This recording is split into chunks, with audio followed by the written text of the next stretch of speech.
Hello everyone, আসসালামু আলাইকুম। কেমন আছো সবাই? আশা করছি সবাই অনেক বেশি ভালো এবং সুস্থ আছো। আমরাও আলহামদুলিল্লাহ বেশ ভালো আছি। নতুন দিনে নতুন আরেকটি ব্লগ ভিডিও নিয়ে হাজির হলাম তোমাদের সামনে। আই হোপ আমার আজকের ভিডিওটাও তোমাদের অনেক ভালো লাগবে। রোজকার দিনের মতো কিন্তু আজকেও সকালবেলা থেকেই শুরু করেছি। এই যে দেখো রান্না, তেমন সকালের কোনো নাস্তা করা বা আরও বাসি কাজ যেগুলো থাকে আর কি, সেগুলো কিছুই শেয়ার করছি না, একবারে কিন্তু রান্না করার থেকেই শুরু করছি। তো এদিকে আমি ডাল বসিয়ে দিয়েছি, আর ডালটা না টমেটো দিয়ে রান্না করব আজকে, মুগ ডাল।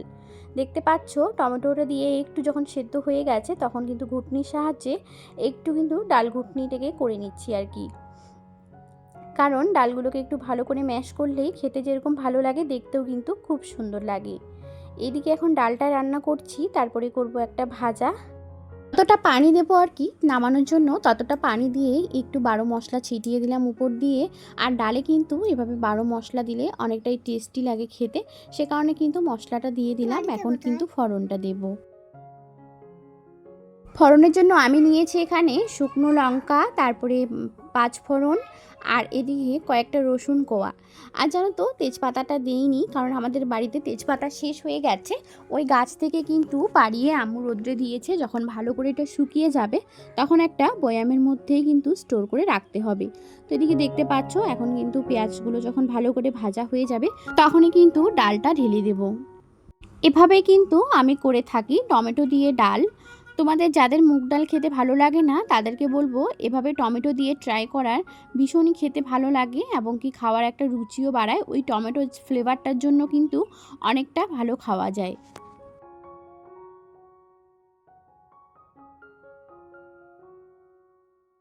এইদিকে যখন আমার দেরি হচ্ছে তখনই কিন্তু আমি গ্যাসের মধ্যে ভাজাটাকে দিয়ে দিয়েছি এই ছোট কড়াইটার মধ্যে। ওইদিকে গ্যাসে ভাজাটা হচ্ছিল আর উনানে কিন্তু ডালটা করছিলাম। এখন যখন ডালটা হয়ে গেছে তাই ভাবলাম যে উনানটাতে দিয়ে দিই, কারণ দেখো উনানটা কত সুন্দর, কতটা ভালো পরিমাণেই জ্বলতেছে আর কি। আর জানো তো এখানে ভাজা করছি কাঁকরোল আর আলু ভাজা করছি। মানে হাজব্যান্ড কিন্তু নিয়ে এসেছিল, সে কিন্তু খায় না, সে কারণে বেশি একটা ভাজা করা হচ্ছিল না। দুই দিন, একদিন করেছি আর আজকে একটু করছি।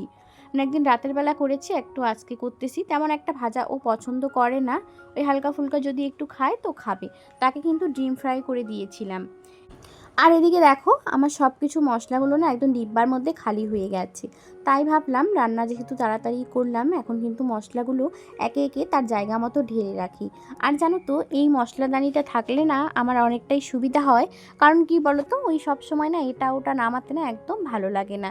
এটা যদি থাকে তাহলে কিন্তু একবারে নামিয়ে রাখি, সব কিছু একবার একবার করে দেওয়ার জন্য কিন্তু মানে এটা একদম ভালো। অল্প অল্প করে দিয়ে কিন্তু একবারে নামিয়ে রাখলে অনেকটাই সুবিধা মনে হয়। তা নইলে কিন্তু যেহেতু আমি মাটির উনানে রান্না করি, বারবার আমাকে উঠে আবার বসতে হয়, তো ওটাকে না আমার অনেকটাই ঝামেলা মনে হয়। আর এভাবে যখন থেকে রাখছি তখন থেকে কিন্তু অনেকটাই হেল্পফুল হয়।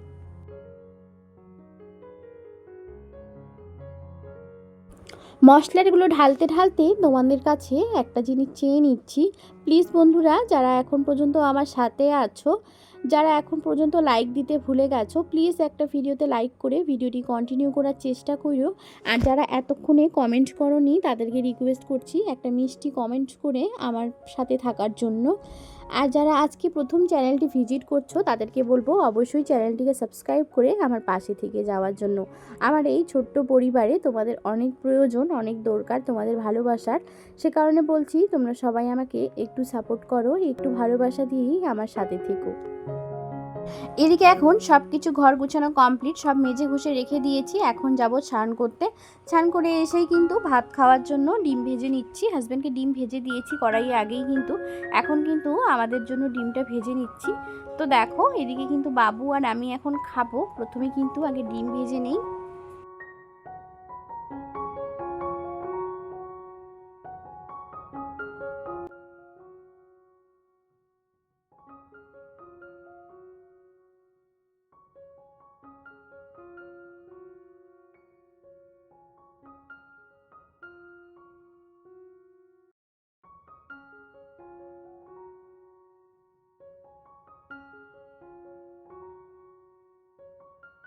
তখন কিন্তু একটা ডিম হাজবেন্ডকে ভেজে দিয়েছি, আর এখন কিন্তু একটা ডিম আমি আর বাবু।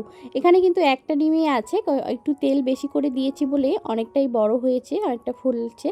খুব ভালো লাগে এভাবে ডিম ভাজা করলে, খেতে কিন্তু ভীষণই টেস্টি লাগে।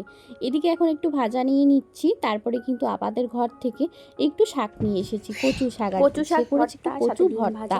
তো দেখো আমাদের ডাল, আলু ভর্তা আর ভাজা আর ডিম, এই চারটা হচ্ছে আমাদের, আর একটু কচু পাতা ভর্তা হচ্ছে আমাদের ঘর থেকে নিয়ে আসলাম।